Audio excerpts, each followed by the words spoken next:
Sir నమస్తే అండి. అసలుకి ప్రశాంతంగా ఉండే గుంటూరు నగరానికి ఏమైంది సార్? అసలుకి ఎప్పుడు ఎలాంటి దాడులు ప్రతి దాడులు లేని నగరంగా ఒక పేరు అయితే ఉందో, అలాంటిది అకస్మాత్తుగా ఒక మాజీ మంత్రి వైఎస్ఆర్సీపీ మాజీ ఎమ్మెల్యే అయినటువంటి అంబటి రాంబాబు గారి ఇంటి మీద దాడితోటి పెద్ద రణరంగమే నడుస్తుంది రాష్ట్ర వ్యాప్తంగా. అసలు ఎలా చూడాలంటారు అసలు ఈ దాడిని? ముందుగా మీరు తెలుసుకోవాల్సిందంటే, మీరు అంబటి రాంబాబు గారి ఇంటి మీద దాడి గురించే చెబుతున్నారు. దానికన్నా ముందు జరిగిన విషయాలు కూడా తెలుసుకోవాల్సిన అవసరం ఉంది. అట్లాగే ఇప్పుడు ఈ వైసీపీ నాయకులు అంటే వీళ్ళొక ఈ డ్రామాలు ఆడే బ్యాచ్, వీళ్ళు అన్నీ లేనిపోని చెప్పి ఏదో అసలు విషయాలు దాచిపెట్టి ఈ రూమర్స్ డ్రామాలు చెప్పే పరిస్థితి ఉంది. వాస్తవంగా ఆ సంఘటన జరిగే ముందు రోజు రాంబాబు గారు గోరంట్ల సిల్లీ సెంటర్లో ఉన్న ఫ్లెక్సీని మీరు తొలగించకపోతే 24 గంటల్లో తొలగించకపోతే రేపు నేనే వచ్చి స్వయంగా తొలగిస్తానని ఛాలెంజ్ చేశాడు. అసలు ఆ ఫ్లెక్సీ ఏంటి, ఆ గొడవ ఏంటి సార్? అసలు అదొక టాపిక్. మన రాష్ట్రంలో ఇవాళ జరుగుతున్న కల్తీ నెయ్యి మీద ఉన్న టాపిక్ అది. దాని మీద ఉన్నదాన్ని ఆ భక్తులు మనోభావాలను దెబ్బతీయకుండా మనోభావాలతో వాళ్ళు అక్కడ కట్టిన ఫ్లెక్సీ అది. ఇతను నేను చించేస్తాను వస్తున్నానని చెప్పాడు. వాస్తవంగా అతను చెప్పిన తర్వాతనే అక్కడ పోలీస్ ఫోర్సు ఆయన వెళ్తాన గుడి దగ్గరికి ప్లస్ ఇక్కడికి పోలీస్ ఫోర్సు కానీ తెలుగుదేశం పార్టీ శ్రేణులు కానీ అక్కడ ఆ ఫ్లెక్సీ ఏర్పాటు చేసిన భక్తులు కానీ అందరూ మోహరించున్నారు. ఈ విషయం అంతా తెలిసి కూడా పోలీసులు మీరు పర్మిషన్ ఇవ్వనని చెప్తే గుడి వరకు వెళ్తాను, గుడి దర్శనం చేసుకొస్తానని చెప్పి పర్మిషన్ తీసుకొని గుడి గారికి రావడం జరిగింది. వచ్చిన తర్వాత రిటర్న్ వచ్చేటప్పుడు ఆ ఫ్లెక్సీ నుంచి రావాలి. అక్కడ అందరు ఉన్నారు, పోలీసు అక్కడ గుమికూడిన ఆ ఫ్లెక్సీ ఉన్న భక్తులను కానీ అక్కడ నాయకులను కానీ వాళ్ళు చాలా కంట్రోల్ చేసి చాలా శ్రమ పడ్డారు. పోలీసులు చాలా శ్రమపడి అక్కడ ఆపితే అక్కడ ఆయన వెహికల్ ఆగి ఇంతమంది వచ్చారని చూసి రెండురా నా కొడకలారా అని చెప్పేసి అతను వస్తారని నేను చెప్పాడు. మీకు వీడియో కావాలని చూపిస్తా, వీడియో మీకు స్పష్టంగా చూపిస్తా. ఎందుకంటే నిన్న వాళ్ళ కుటుంబ సభ్యుల్ని ప్రవేశపెట్టి వైసీపీ వాళ్ళు ఒక స్క్రిప్ట్ చేతికిచ్చి చెప్పి ఏం చెప్పారు, రాజకీయంగా ఆమె పాపం వాళ్ళ నాన్నగారు బాధల్లో ఉన్నారు మీడియా ముందుకు వచ్చారనుకుంటే అవన్నీ వైసీపీ స్క్రిప్టు ఒక పుస్తకం పట్టుకొచ్చి వాళ్ళు రాసిన కాగితాలు చదివించిన క్రమంలో ఆమె ఎగబడుతున్న కార్యకర్తలు ఉన్న వీడియో చూపించారు. కానీ దానికన్నా ముందు ఏం జరిగింది, చంద్రబాబు పేరెత్తి రండిరా నా కొడకలారని ఇంకా మేము అనలేకపోతున్నాం. ఇష్టం వచ్చినట్టు మాట్లాడి ఉన్న తర్వాత సోదరులారా, మీరు మీడియా మిత్రులు మీకు తెలుసుకోవటుంది.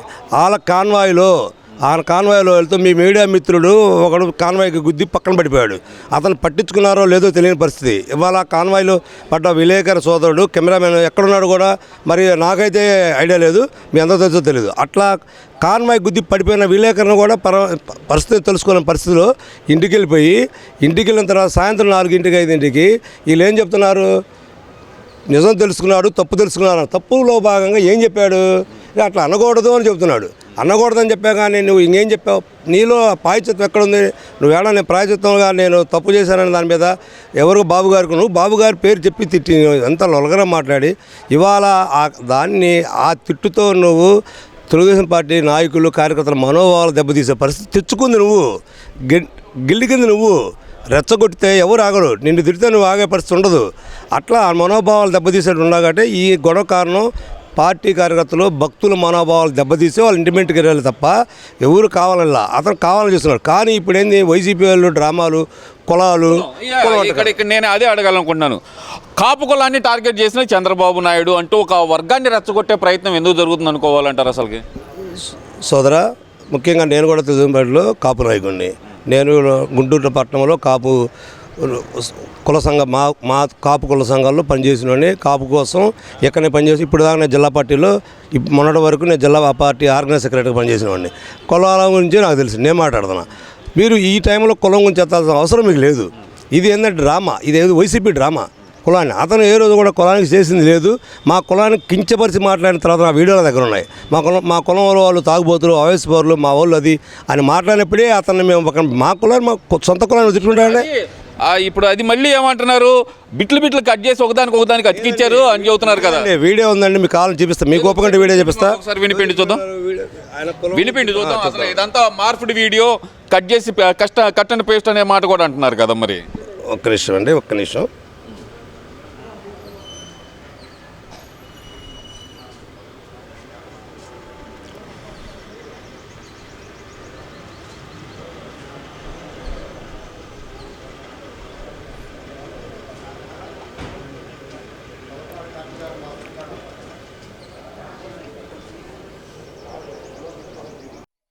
ఒకప్పుడు కాపులు తాగుతూ ఉంటారు అని చెప్పేసి మీరు ఒకసారి అన్నారు. నేను ఒక సామాజిక వర్గంలో పుట్టాను. ఆ సామాజిక వర్గం మీద నాకున్న అభిప్రాయం అది. తెలివి తక్కువ వాళ్ళు, ఆవేశపరులు, మాంసాన్ని ఎక్కువ తింటారు, మందు బాగా తాగుతారు, ఇవన్నీ ఉన్నాయి. ఆ కమ్యూనిటీలో అవి ఎక్కువగా ఉన్నాయి. అందరు తాగుతారు, చాలా మంది అవుతారు. అంటే సర్వే చేశారా ఏంటి మీరు? సరిగ్గా అవసరం లేదు. ఇంకొక ఇల్లు ఉందండి. ఇంకొకటి అండి, ఇప్పుడు నిన్న జరిగిన దాంట్లో పవన్ కళ్యాణ్ గారి గురించి వాళ్ళ అమ్మాయిలు చెప్పారు. ఇప్పుడు ఇటీవల సినిమా యాక్టర్ జీవిత రాజశేఖర్ గారు ఒక వీడియో బయటకు వచ్చిందండి. అది కూడా మీకు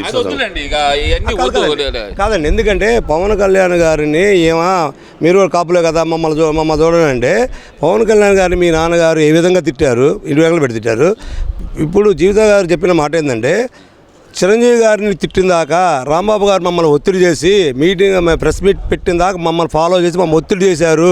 చిరంజీవిని తిట్టమని చెప్పింది వాళ్ళే అని చెప్పి రాంబాబు గారు అని చెప్పి జీవిత గారు ఇప్పుడు ప్రెస్ మీట్లో ఇచ్చారు. అంటే మేము అతని కులం కింద లెక్కేసుకునే పరిస్థితి ఉండదండి. ఆయన వైఎస్ఆర్ పార్టీ జిల్లా అధ్యక్షుడు కానీ మేము చూసాము. మేము ఇక్కడ తెలుగుదేశం పార్టీ వాళ్ళు కానీ మాట్లాడడం తప్ప ఈ కులాలు అంటగట్టడం అనేది కరెక్టే కాదు. అలాగే కుటుంబాలను కూడా ఈ నీచ సంస్కృతి, నీచ రాజకీయాలు, డ్రామాలు ఎవరంటే వైసీపీ వాళ్ళే. ఏంటండి ఇవాళ వాళ్ళ ఆడపిల్లలు కుటుంబాన్ని దిగి వచ్చి మీడియా ముందు తేవాల్సిన అవసరం ఏందండి? అక్కడ వాళ్ళ అల్లుడి దిగి వచ్చారు. రాజమండ్రిలో వాళ్ళ అల్లుడిని జక్కమూడి రాజా నాయకత్వంలో వాళ్ళ అల్లుడు గారి దిగి వచ్చి అక్కడ రాజమండ్రిలో ప్రెస్ మీట్ పెట్టించారు. ఇక్కడ గుంటూరులో వాళ్ళ భార్య పిల్లల ముందు పెట్టి మేమిచ్చారు ఒక పుస్తకం ఇచ్చి పుస్తకంలో మాట్లాడమని చెప్పారు. ఆమె ఎప్పుడో జరిగిన విషయాలన్నీ ఆమెకు ఇప్పుడు గుర్తొచ్చినాయి. వాళ్ళ నాన్నగారు జరిగింది రాలా. జగన్ గారిని ఎవరో అన్నారంటే అయ్యని ఎందుకు అన్నారు మీరు అని ఆమె ఇప్పుడు ప్రశ్నిస్తుంది. అంటే ఫస్ట్లో సానుభూతికి వస్తున్నాను మేము, పాపం ఏదో వాళ్ళ నాన్నగారు జైల్లో ఉన్నారు కానీ బాధలో ఉన్నారనుకుంటే, ఆమె చేసిన మొత్తం వైసీపీ నాయకురాలాగానే మాట్లాడారు. స్క్రిప్ట్ చదివినిపించింది.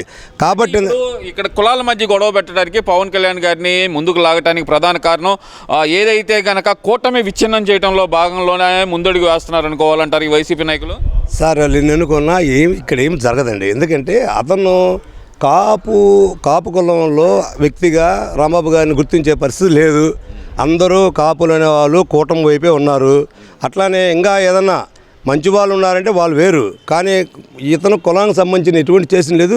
ఏ కుల నాయకుడు కూడా అతను కూడా. అందువల్ల ఏంటంటే ఇతని వల్ల ఎటువంటి ఏం జరగదు, నష్టం జరగదు. సింపతి కూడా 1%. కానీ సింపతి పొందాలని వైసీపీ వేరే విధంగా ప్రయత్నం చేస్తుంది. కానీ ఇతని రాంబాబు వల్ల చిన్న 5% కూడా జరగని పరిస్థితి. ఎందుకంటే ఇతను గతంలో ఇప్పుడు చెప్పిన భాగంగా వీడియోలు కానీ కుల వ్యతిరేకంగా మాట్లాడే తప్ప ఏ రోజు కూడా కులానికి అనుకుని మాట్లాడాల. పవన్ కళ్యాణ్ తిట్టాడు, తర్వాత చిరంజీవి తిట్టారు. కాబట్టి ఎట్లాంటి ఏం జరగవు. మా కూటమి ప్రశాంతంగా ఉంటుంది.